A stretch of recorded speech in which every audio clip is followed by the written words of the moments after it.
என் ஜெபத்திற்கு ஆண்டவர் ஏன் நோ சொல்கிறார்? Praise the Lord.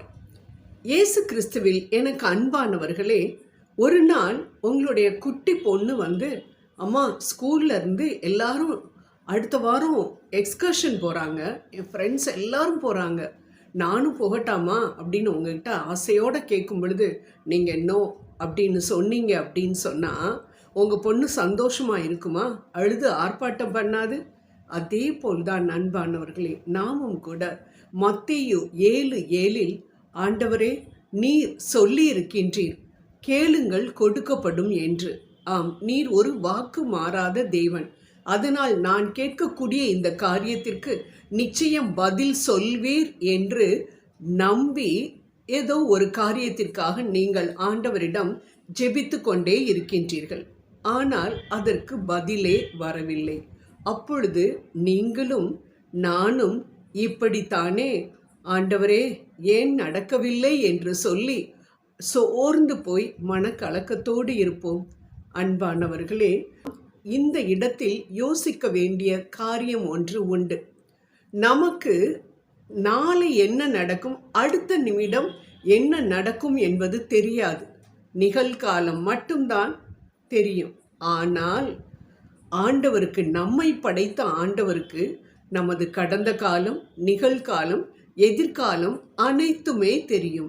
அதனால் அவருக்கு தெரியும் நன்றாகவே நாம் கேட்கக்கூடிய காரியம் நடந்துவிட்டது என்றால் அதன் பின்பாக ஒரு பெரிய ஆபத்தோ அல்லது ஒரு தீமையோ நமக்கு வர காத்திருக்கிறது என்று அவருக்கு தெரியும். அதனால் அவர் அதை நமக்கு கொடுக்காமல் இருக்கலாம். எதிர்காலத்தை அறிந்த அவருடைய கரத்தில் நாம் இந்த காரியத்தை கொடுத்து விட்டோம் என்று நம்பி என்ன நடந்தாலும் அது எனது நன்மைக்கு தான், ரோமர் 8:28 படி என்று நாம் நினைத்தோம் என்றால் நிச்சயம் கவலைப்பட மாட்டோம். அன்பானவர்களே, நமது ஜெபத்திற்கு பதில் கிடைக்கவில்லை என்றால், ஆம், நமது குட்டி பையன் நம்மகிட்ட கத்தியை கேட்டானா நம்ம கொடுப்போமா? கொடுக்க மாட்டோம். ஏன்னா நம்மளுக்கு நல்லாவே தெரியும் அவனுக்கு இப்பொழுது அந்த கத்தியை கொடுக்க கூடாது, அது ஆபத்தை விளைவிக்கும் என்று. அதே போல்தான் ஆண்டவர் ஏற்ற நேரம் இன்னும் வரவில்லை, இப்பொழுது அந்த காரியத்தை கொடுத்து விட்டோம் என்றால் துன்பம் வரும் என்று நினைத்தார் என்றால் நிச்சயம் அதை கொடுக்க மாட்டார். அதனால்தான் ஆண்டவர் எனக்கு அதை கொடுக்கவில்லை என்று சொல்லி நாம் என்ன சொல்ல வேண்டுமாம்? ஆண்டவருக்கு நன்றி சொல்ல வேண்டுமாம். அப்படி நன்றி சொல்ல நாம் பழகி கொண்டோம் என்றால் நம் கண் முன்பாகவே ஆண்டவர் எதற்காக அந்த காரியத்தை கொடுக்கவில்லை என்ற அந்த நன்மையையும் நமக்கு காட்டுவார். ஆமேன். இதுதான் நிச்சயம் நடக்கும். அன்பானவர்களே, ஒரு கதவு அடைக்கப்பட்டவுடன் நாம் அழுகின்றோம், புலம்புகின்றோம். ஆண்டவரே, எனக்கு இந்த கதவு அடைக்கப்பட்டு விட்டதே, திறக்கவே மாட்டேன் என்கிறதே. இந்த ஒரு மனிதன் மட்டும் மாறினால் எப்படி இருக்கும்? இந்த ஆர்டர் மட்டும் எனக்கு கிடைத்தால் எப்படி இருக்கும்? இந்த வேலை மட்டும் எனக்கு கிடைத்தால், இந்த வரன் மட்டும் அமைந்தால் என்றெல்லாம் எத்தனையோ காரியங்களை நாம் கேட்டு கேட்டு அந்த காரியங்கள் நடக்கவில்லையே என்று நாம் கவலைப்பட்டு கொண்டிருக்கின்றோம்.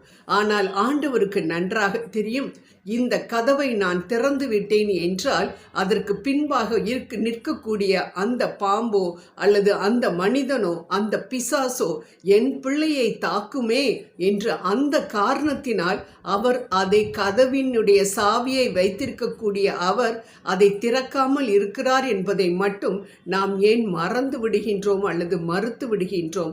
அன்பானவர்களே, இந்த காரியத்தில் நாம் ஆண்டவருக்கு நன்றி சொல்ல மட்டும் பழகுவோம். ஆண்டவரே, எனக்கு இந்த பாதை அடைப்பட்டு விட்டது, ஆனால் அது உமது சித்தத்தின் படிதான் திறக்கவில்லை என்று நம்பி நான் அதற்காக நன்றி கூறுகின்றேன்.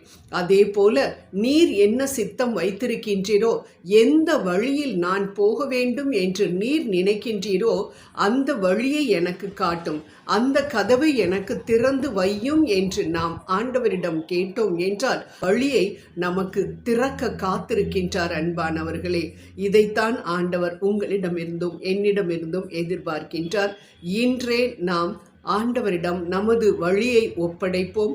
அடைப்பட்ட கதவுகளுக்கு முன்பாக இருந்து நாம் அழுது கொண்டிருக்காமல் புதிய வழியை வேண்டுவோம். ஆண்டவர் நிச்சயம் கொடுக்க காத்திருக்கின்றார். ஜெபம் செய்வோம். அன்பின் தகப்பனே, அப்பா, இதோ எனது சூழ்நிலைகள் எல்லாம் மாறாமல் இருந்தாலும் அந்த சூழ்நிலைகளின் மூலமாக நான் மாற வேண்டும் என்பதை நீர் என்னிடமிருந்து எதிர்பார்க்கிறீர் என்பதை அறிந்து நான் என்னை மாற்றிக்கொள்ள எனக்கு கிருபை புரியும். ஆமேன், ஆமேன், ஆமேன்.